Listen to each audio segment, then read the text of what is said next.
There's a black fella, a Pakistani, and a Jew in a nightclub. What a fine example of an integrated community. Ladies and gentlemen, it's The Comedians! The Comedians was the now unacceptable face of stand-up comedy in an era before irony.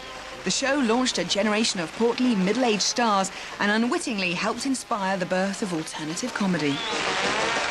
It was such a big hit at the time. It was magnificent, and you had about 50 gags per show. The Irishman said, on our first space flight, we're going to go to the sun.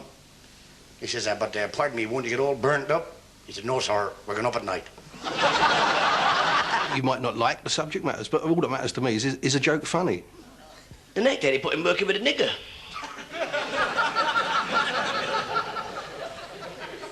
And the Sambo looked at him, he said, where are you from? I've still got an early 80s alternative comedy view of racist jokes and sexist jokes and everything. I even remember at the time arguing with my parents. I think there was a big generational divide here. I remember my mum, God bless her, really isn't a racist, saying, oh, it's just a bit of fun. That's how she perceived it. For me, it was hurtful nonsense. Do you know, I live next to a bloke and he's a nice fella. You know, he's coloured.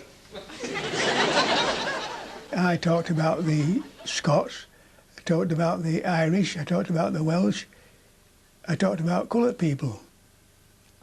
And myself in particular, I told tales against myself because they were funny. No, it's same with this race relations board, you know. It's a wonderful scheme, that, you know.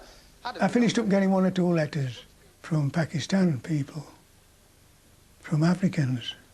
I'd have been on that if it hadn't been coloured, but it's a good scheme, that. I said, if you can't take the good, don't take the bad.